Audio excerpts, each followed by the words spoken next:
Good morning, class. Today we will discuss about a topic rubber. Means to say that we are discussing about a topic natural rubber. Now the natural rubber itself is a natural polymer, and we all already seen the rubber. Rubber have a more elasticity and more a reversibility extension power. Means to say that when we apply a small amount of a force on rubber, and after when we relieve that, it come back to its original position, and these all are property count in the category that is called elastomer. Clear? Now, from where we obtain rubber?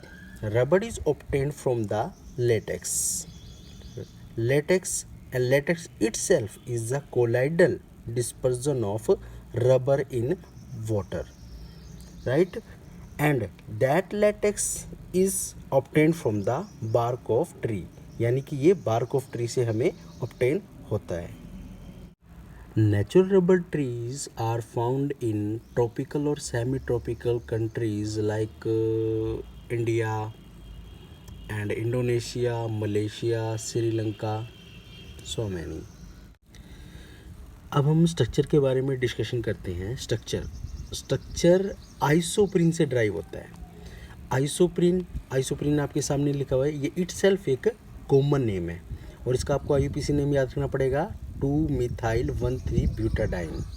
देखो 1,3-butadiene को हम already discuss कर चुके थे buna S और buna N में, यानी butadiene styrene और ब्यूटाडाइन एक्रोनाइट्राइल.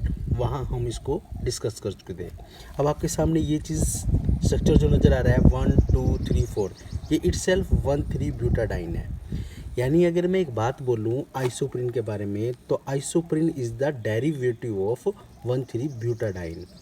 यानी कि देखो डिफरेंस क्या है. फर्स्ट एंड सेकंड कार्बन के ऊपर आपका क्या लगा हुआ है, मिथाइल ग्रुप, और यहाँ पे आपके सेकंड कार्बन पे क्या था, H.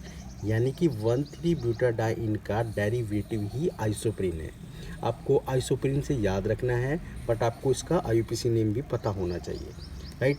अब हम इसकी पॉलीमराइजेशन करते हैं. देखें पॉलीमराइजेशन, तो आप यहाँ पे एक स्टेप थोड़ा सा ध्यान रखना. ये सिंगल बॉन्ड मैं आपके सामने शो कर चुका. मैंने डबल बॉन्ड को ब्रेक डाउन कर दिया अलग अलग, राइट. इसका इलेक्ट्रॉन इसको दे दिया, इसका इलेक्ट्रॉन इसको. Similarly this double bond is also break down in the form of this and this, right. जैसे ही ये पॉलीमराइजेशन करेगा एंड अब देखो क्या है पॉलीमराइजेशन का मतलब है, ये दोनों आपस में बॉन्ड बनाना शुरू कर देंगे आपके सामने ऐसे. और ये जो आपको एक्टिव साइट नज़र आ रही है, ये मैंने यहाँ शो कर दिया और इसकी एक्टिवनेस को यहाँ शो कर दिया. यानी कि एक तरीके से आप ये बोल सकते हो कि यहाँ पर डबल बॉन्ड की शिफ्टिंग हुई है, या फिर आप ऐसे शो कर लो जैसे आपको समझ आए वैसे. यानी कि आइसोप्रीन बिकम पोली आइसोप्रीन. अब जो आपका ठीक है, पोली मीन्स मैनी, इसी तरह मैनी चेन आपस में जुड़ के पोली आइसोप्रीन हो जाएगा. अब आगे देखो, अब जहाँ डबल बॉन्ड आ गया, एक बात देखना क्या है, जब कार्बन कार्बन के बीच में डबल बॉन्ड आ जाए तो वहाँ पर अब उसकी थोड़ी ज्योमेट्री और उसके स्ट्रक्चर के बारे में डिस्कशन कर लेते हैं. देखो जो आपका पोली आइसोप्रीन है, पोली आइसोप्रीन के अंदर देखो क्या है, एक इसकी सिस फॉर्म होती है, एक ट्रांसफॉर्म होती है, राइट. सिस फॉर्म का मतलब है दो ग्रुप एक ही साइड में होना, ठीक है. यानी सेम ग्रुप को सेम साइड में लगा देते हैं हम, तो वो सिस की प्रॉपर्टी शो करता है. और सेम ग्रुप अपोजिट साइड में लगे होते हैं तो हम उसको ट्रांस की पोजीशन में काउंट करते हैं, राइट. तो इसका स्ट्रक्चर देखो क्या है, यानी जो इसकी एक्टिव साइड थी मैंने दोनों को सेम साइड में लगा लिया, यानी वो आपका क्या हो गया, सिस, राइट. और इसी के अपोजिट मैंने इसको लगा दिया तो आपका क्या हो गया, ट्रांस. क्लियर है. अब उसके देखो क्या है, जब इस तरीके का स्ट्रक्चर नज़र आता है आपको, देखो अब ये कुछ इस तरीके का स्ट्रक्चर बनेगा. यानी कि एक तो ये एक पॉलीमर होगा, इसी तरह दूसरे के साथ कंबाइन होगा, तो कुछ ठीक है, कुछ ये कोइल लाइक स्ट्रक्चर शो करता है, ठीक है. और हम सिस पोली आइसोप्रीन को हम नेचुरल रबड़ बोलते हैं. क्लियर. नेचुरल रबड़ इसको सिस पोली आइसोप्रीन को हम नेचुरल रबड़ बोलते हैं, ठीक है। और इसी के अंदर जो आपका ट्रांस था, ट्रांस को हम क्या बोलते हैं, सिंथेटिक रबड़, सिंथेटिक रबड़। और इसी का दूसरा नाम हम बोलते हैं गुट्टा पुच्चा, क्या बोलते हैं, गुट्टा पुच्चा। क्लियर। यानी कि नेचुरल रबड़ के लिए आपको पूरी डेरिवेशन करके यहाँ से आपको यहाँ तक शो करना पड़ेगा नेचुरल रबड़ के लिए, ठीक है। और सिंथेटिक के लिए आपको यहाँ पर, अभी मैंने आपको क्या बोला कि it have a coil like structure, यानी कि इसके अंदर कोइल लाइक स्ट्रक्चर होता है। अब आप देखते हो कोइल यानी कि एक तरीके का स्प्रिंग लाइक स्ट्रक्चर, आप स्प्रिंग को स्ट्रेच करते हो, ठीक है, कंप्रेस करते हो। और जब स्ट्रेच और कंप्रेस होता है, इसका मतलब उसके अंदर कौन सी इंटरेक्शन है, weak force of interaction, right. Weak force of interaction के अंदर अगर हम एग्जांपल दें तो वो किसके अंदर आता है, वंडरवाल के अंदर, वंडरवाल। और वो वंडरवाल किसके लिए हम डिफाइन कर देते हैं, इलास्टोमर। यानी कि हम एक बात सीधी सी, कोइल लाइक स्ट्रक्चर के अंदर वीक फोर्स ऑफ अट्रैक्शन होती है और उस वीक फोर्स ऑफ अट्रैक्शन को हम इलास्टोमर की कैटेगरी में डिफाइन ऑलरेडी कर चुके हैं, राइट। सिमिलरली इसका जो आपका क्या था हमारा सिंथेटिक रबड़, सिंथेटिक रबड़ को हमने गुट्टा पुच्चा बोला, ठीक है। अब ये जिगजैग मूवमेंट में आपस में कनेक्टेड होते हैं, जिगजैग मूवमेंट में। और जो चीज़ जिगजैग मूवमेंट में होगी that is in the form of a linear structure, और हम उसको लीनियर स्ट्रक्चर की फॉर्म में डिस्कस करते हैं। और that is a crystalline in nature, यानी कि उसका स्ट्रक्चर तो लीनियर होगा मगर वो क्रिस्टलाइन नेचर का होगा। क्रिस्टलाइन मतलब एज कम्पेयर टू, इससे थोड़ा सा ज़्यादा अच्छी तरह क्रिस्टलैटिस में फिट हो जाते हैं। क्लियर। सिंथेटिक रबड़ अभी जो हमने डिस्कस किया, ठीक है, वो it is any vulcanize rubber which have a capable of getting stretch to twice of its length, when the external force is release it come back to its original shape, ठीक है।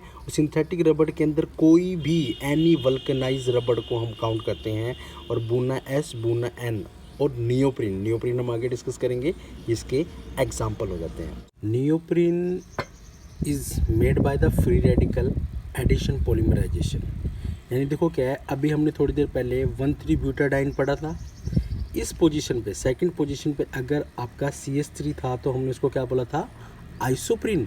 अगर इस जगह पर आपका Cl आ जाए तो हम इसको क्या बोलते हैं, नियोप्रीन, या हम इसको कई बार ये भी बोलते हैं क्लोरोप्रीन। क्लोरोप्रीन भी बोला जाता है और नियोप्रीन भी बोला जाता है। सेम मैकेनिज्म जो हमने अभी थोड़ी देर पहले पढ़ा था, उसी तरीके से आप इसको प्रोसीड करोगे। एंड इट्स मैकेनिज्म इज, देखो हमने पढ़ा था 1,3-ब्यूटाडाइन, ऑलरेडी ये डिस्कस। हमने जब आइसोप्रीन पढ़ा था तो यहाँ पे CH3 लगा दिया था। अब हम पढ़ रहे हैं क्लोरोप्रीन। क्लोरोप्रीन के लिए हम यहाँ पर क्या लगा देंगे, Cl, यानी कि ये भी एक डेरिवेटिव है 1,3-ब्यूटाडाइन का, क्लोरोप्रीन, और इसी को हम नियोप्रीन भी बोलते हैं। सिमिलरली क्या करेंगे, अब इसका थोड़ा मैकेनिज्म देख लो। CH2 है, जहाँ डबल बॉन्ड था मैंने एक इलेक्ट्रॉन इसका, एक इलेक्ट्रॉन इसको ब्रेक डाउन कर दिया। Similarly double bond, single electron इधर, सिंगल इलेक्ट्रॉन इधर। अब जैसे ही आपको पता है n बार ये आपस में जुड़ेगा तो एक तरीके से आप ये बोल सकते हो यहाँ पर, या तो ये बॉन्ड की शिफ्टिंग शो कर दो, या फिर ये दोनों ने आपस में बॉन्ड बना लिया, ये जो आपको दिख रहा है। और ये इलेक्ट्रॉन एक्टिव साइट के लिए यूज़ हो गया, ये इलेक्ट्रॉन एक्टिव साइट के लिए, यानी ये एक्टिव साइट के लिए यूज़ हो गया। तो ये क्लोरोप्रीन नाम क्या हो जाएगा, पॉलीक्लोरोप्रीन, राइट, ठीक है। और it is superior resistance to the mineral oil और वेजिटेबल ऑयल, इसकी कुछ ये प्रॉपर्टी है। और स्पेशली ये कहाँ कहाँ यूज़ होता है, manufacturing of gadgets, houses, conveyor belt और इन सब चीज़ों के लिए। ये एक सिंथेटिक रबड़ का एग्जाम्पल है। सिंथेटिक रबड़ इज एनी वल्कनाइज्ड रबड़। अब यहाँ पर क्वेश्चन अराइज होता है, व्हाट इज अ वल्कनाइज्ड रबड़। Our next topic is vulcanization. Before discussing about the vulcanization, we must know why we need it. As we know that natural rubber have a larger water absorption capability and have a low tensile strength and also low resistance. Means to say that it have a low capability To remove these kind of drawback or to improve the quality of natural rubber, we make a vulcanized rubber. Now, vulcanization is the process of heating of raw rubber with sulfur or disulfide to remove the property of a natural rubber, or we can say that to improve the quality of a natural rubber. Now, as we know that the natural rubber is cis polyisoprenes. Structure is CS2 single bond this, right? The addition of sulphur और disulphide along the double bond, यानी कि इस double bond के along, या फिर allylic position कौन सी होती है आपकी, डबल बॉन्ड के साथ एक सिंगल बॉन्ड छोड़ के, यानी कि डबल बॉन्ड के साथ जो आपके साथ डायरेक्टली कार्बन अटैच है उसकी नेक्स्ट पोजीशन को हम एलाइलिक पोजीशन बोलते हैं। तो एलाइलिक पोजीशन आपकी ये है और एक ये, और ये आपका डबल बॉन्ड, राइट, यानी along the double bond and along the allylic position. Firstly along the double bond, देखो डबल बॉन्ड था, ब्रेक डाउन कर दिया, यहाँ पर भी दूसरे के अंदर डबल बॉन्ड था, वो ब्रेक डाउन कर दिया, और सल्फर को हमने इंट्रोड्यूस कर दिया, and this is the vulcanised rubber. And along the allylic position के अंदर देखो यहाँ पर CH2 था, जैसे यहाँ पर भी CH2 है, H को रिमूव कर दिया, H यहाँ रिमूव कर दिया, और सल्फ़र को इंट्रोड्यूस कर दिया, राइट। आप चाहो तो यहाँ पर एक सल्फ़र और भी इंट्रोड्यूस कर सकते हो, एडिशन ऑफ सल्फ़र और डाइसल्फाइड, कोई फ़र्क नहीं पड़ता। This is the allylic position, यानी कि वल्कनाइजेशन का रबड़ है ये।